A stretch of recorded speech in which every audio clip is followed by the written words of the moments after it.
Bom dia, alunos. Bom dia, sexto ano. Ou boa tarde, boa noite. Não sei que hora que vocês estão assistindo esse vídeo.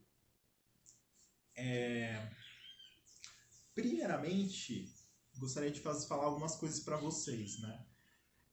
A gente não sabe ainda quando que vai se resolver, como a gente vai resolver essa, essa questão, né, da pandemia, da quarentena, quando a gente vai poder voltar a ter aulas presenciais. Então, enquanto isso não acontece, eu vou, na medida do possível, produzir esses vídeos para vocês assistirem em casa, com uma aula, né, explicando o conteúdo, e depois eu passo para vocês as atividades que vocês vão fazer do livro ou sobre esse vídeo mesmo. A gente vai ver e a gente vai ajustar como vai ficar, como vão ser feitas essas coisas no decorrer, né, desses dias, né, até a gente poder voltar a uma normalidade. A aula de hoje, antes de começar, ela está no caderno, no livro C2 de vocês. Então, o C1 a gente já encerrou, a gente vai para o C2. Essa aula de hoje, ela está no primeiro capítulo do livro C2, tá? Sobre o Egito Antigo. O que eu vou falar hoje para vocês sobre esse assunto tá da primeira página até a página 6. Então, da primeira página até a página 6 do livro de vocês, que vai ter basicamente o que eu vou falar hoje. Né? Aí, outros dias, eu vou postar um outro vídeo continuando esse conteúdo do Egito. Mas, por enquanto, a gente só vai até aí. Tá? Vamos lá, então. Para começar a aula de hoje, eu quero fazer uma suposição para vocês. Primeiramente, imaginem que vocês estão num deserto, num lugar que tem pouquíssimos recursos. O que eu quero dizer com recurso? Água, alimento, né? As duas coisas essenciais para que a humanidade sobreviva e exista é água e alimento. Que tem água e um pouco de arroz. Pode ser que... Bom, é claro, arroz foi uma das primeiras coisas que eu vi em casa e todo mundo tem. Mas realmente o arroz foi bastante importante na história da humanidade, porque ele foi um dos grandes grãos a alimentar muita gente. Né? Então esses dois elementos são fundamentais para que o ser humano sobreviva. Você está sem isso.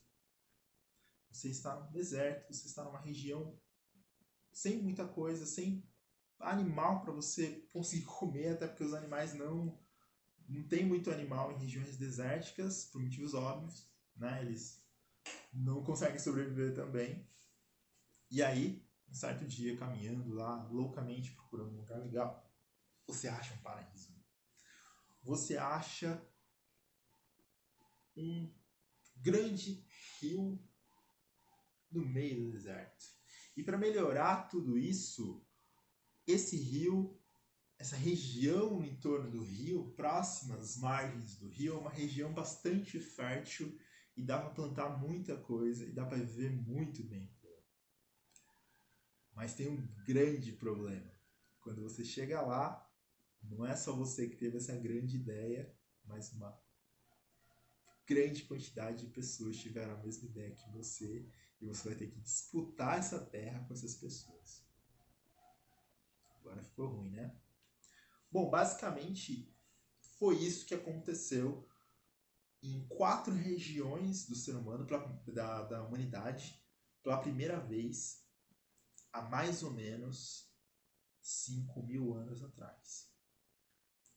Nessas regiões onde vão se desenvolver, onde se desenvolveram, aliás, as primeiras grandes cidades.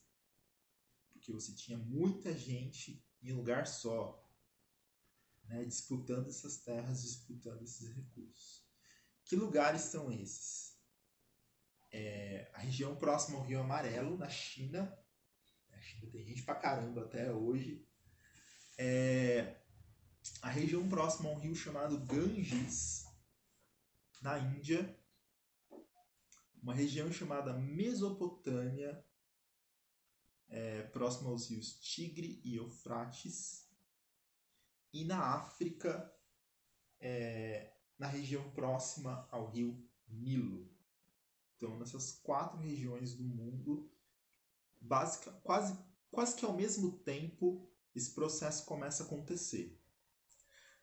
Mas, nesse livro de vocês, a gente vai estudar apenas 2 dessas regiões, que é o Egito Antigo, na África, e a região da Mesopotâmia. Hoje a gente vai começar a falar sobre o Egito, especificamente. O Egito, o reino do Egito, ele vai se desenvolver, então, nas margens do rio Nilo, na África. Gravem o nome desse rio, é bastante importante para a gente. O rio Nilo. O rio Nilo, ele corre do interior da África até o mar Mediterrâneo. Né? E no mar Mediterrâneo ele abre assim, né? Vários filetes, digamos assim. A gente chama isso lá em geografia de delta. Vocês vão estudar depois isso em geografia. Mas ele começa correndo reto e depois ele termina ramificado. Né? Esse rio ele foi fundamental para que o Egito se desenvolvesse, justamente porque ele vai permitir que você plante muito, né? Ele vai permitir que a agricultura seja muito forte nessa região e muitas pessoas se assentem lá.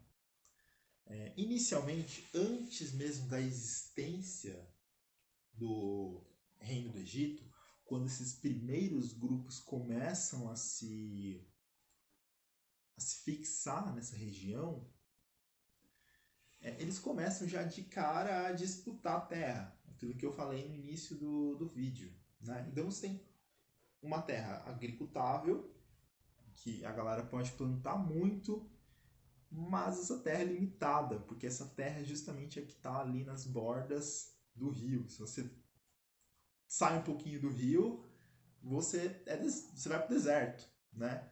Que não tem nada. Então, essas terras vão começar a ser disputadas por pessoas. Essas pessoas vão começar a formar clãs. Esses clãs eles vão receber o nome de nomos. E o líder desses clãs que vão se formar nessa região, é chamado de nomarca. Tá bom? Esses clãs, esses nomos, eles começam a se agrupar entre si. Ó, vamos nos juntar aqui porque unidos venceremos. Até que vão se formar 2 grandes reinos, formados por esses nomos. O chamado Reino do Alto Egito e o Reino do Baixo Egito. Né? Um mais ali próximo à Europa e outro mais ali próximo ao interior da África. E eles vão ser inimigos por muito tempo. Até que mais ou menos 3.500 anos antes de Cristo, esses 2 reinos se unificam. E quando esses 2 reinos se unificam, eles formam o que hoje a gente chama de Reino do Egito. Só uma curiosidade interessante, um dos reinos chamava-se... acho que não falo isso não.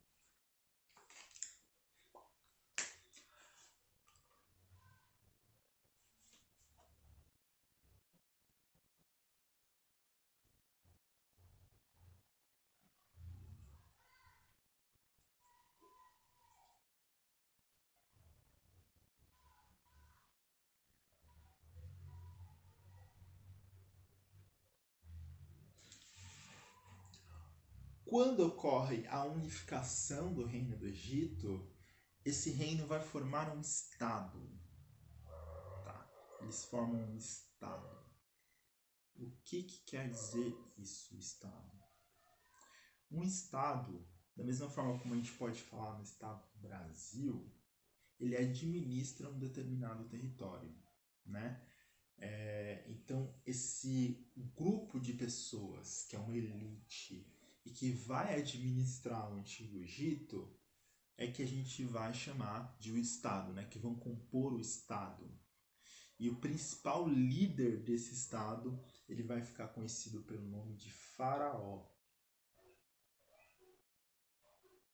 O Faraó, ele é o mais importante líder nesse Estado. O faraó ele vai acumular diversas funções. Ele vai administrar esse estado, ele vai organizar a justiça, ele vai ser o principal líder religioso dessa galera.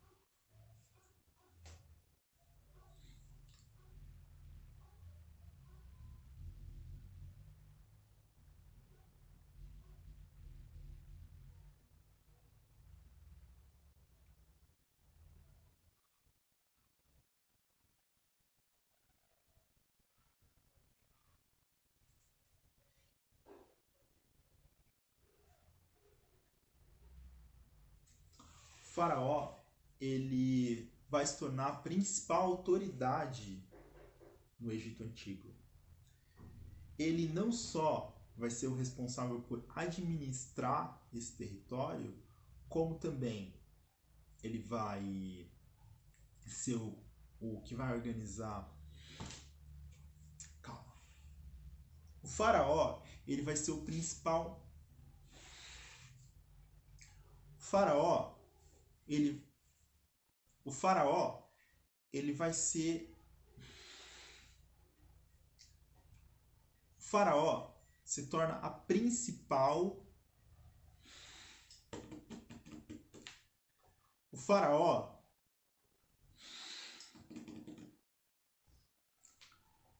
faraó era a principal autoridade política, administrativa. Ele também organizava os tribunais, ou seja, de julgar as pessoas. Ele era o principal líder religioso e muitas vezes, como a gente vai ver, o faraó vai ser ele próprio considerado um deus vivo. Para você ver a importância desse cara, né, nessa sociedade, né, que era o faraó.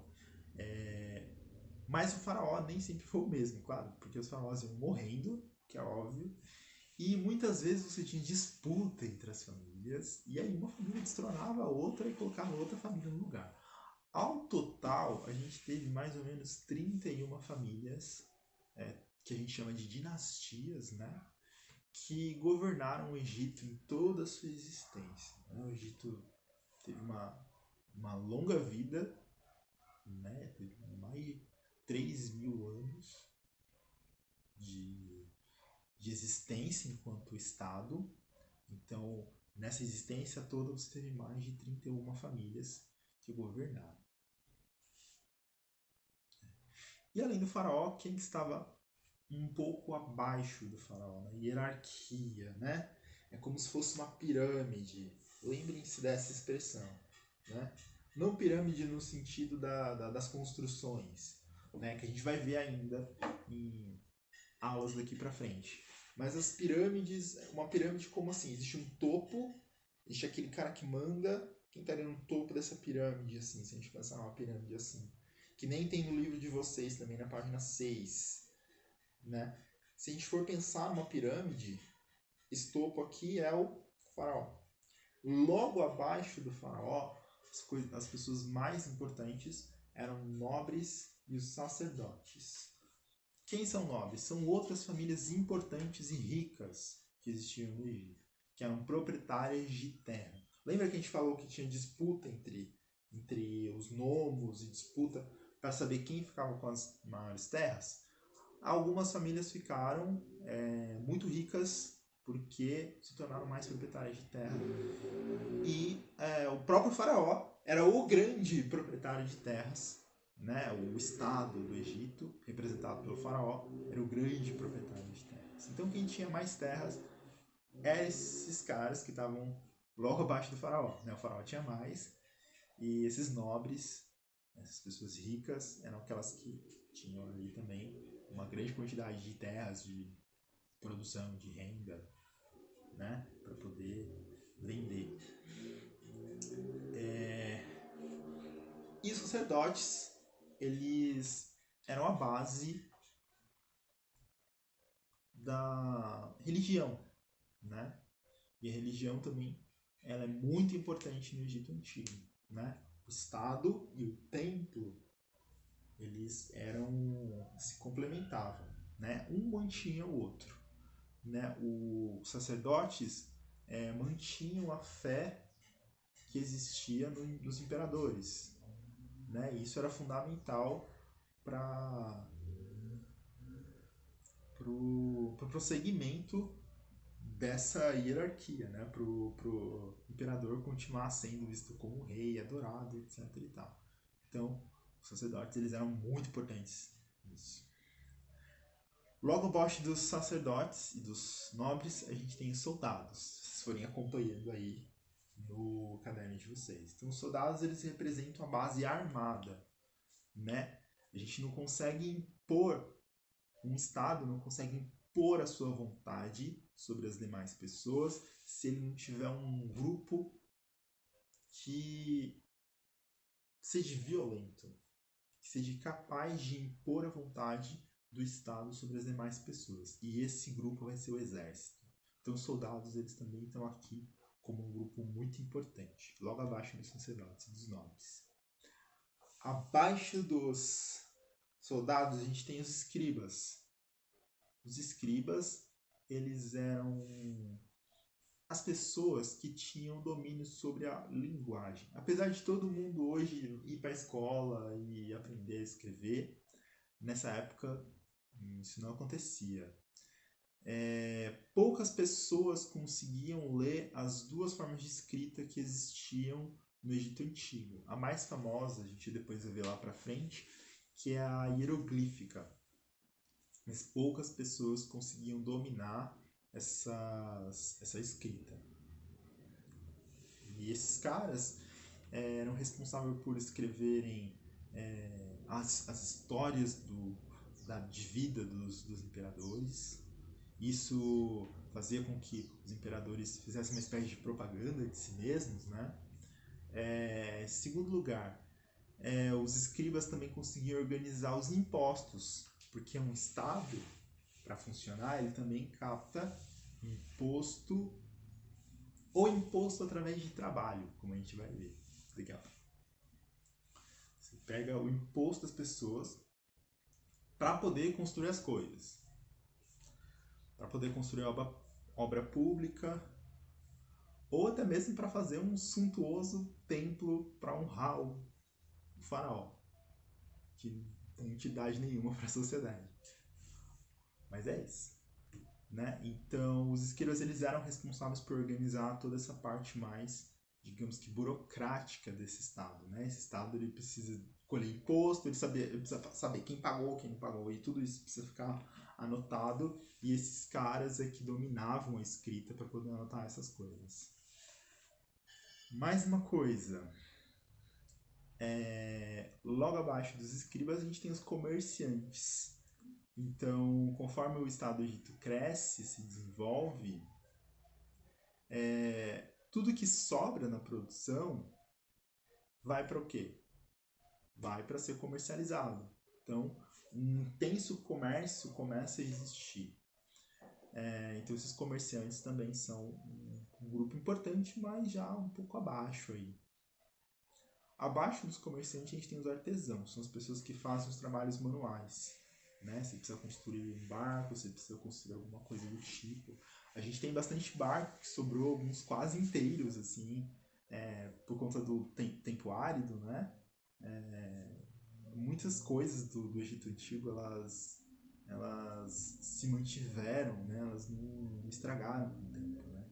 Então a gente tem um navio que é de madeira e grande parte dele ficou em pé. Muito louco. Busquem aí na internet para vocês verem. É bastante legal. Barco, arqueologia egípcia. Vocês vão ver aí as imagens. Depois eu faço um PowerPoint com essas imagens para vocês. Abaixo dos artesãos, a gente tem os camponeses. Aí os camponeses já estão numa situação bastante lá embaixo. São os camponeses que trabalham não só produzindo na agricultura, né, produzindo comida, mas também produzindo os templos, as obras públicas, os canais, os diques. Eu explico o que é, depois em outras aulas eu explico o que é essas coisas. Canais é quando você precisa usar a água do rio, só que você precisa fazer com que essa água entre mais fundo para dentro da terra para você conseguir plantar mais. Então você faz um canal para aquela água correr para aquela região. E o dique é um apresamento. Então você pega uma certa região e você apresa a água para a água subir ali e inundar uma área extensa também para você plantar. Então eles faziam essas duas coisas, duas obras públicas.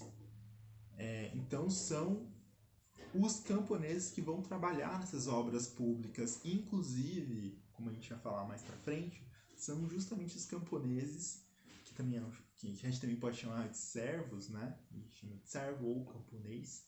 São esses caras que vão construir a maior parte das pirâmides. Em último, a gente tem os escravos. Os escravos constituíam no Egito, em outros lugares vai ser diferente, mas no Egito Antigo, ao contrário do que muito vídeo, muito lugar fala por aí, os escravos eles eram a menor parte dessa sociedade. Não existiam muitos escravos. Não existiam. Que conceito que eu estou usando de escravo? O que é escravo pra gente a partir de agora?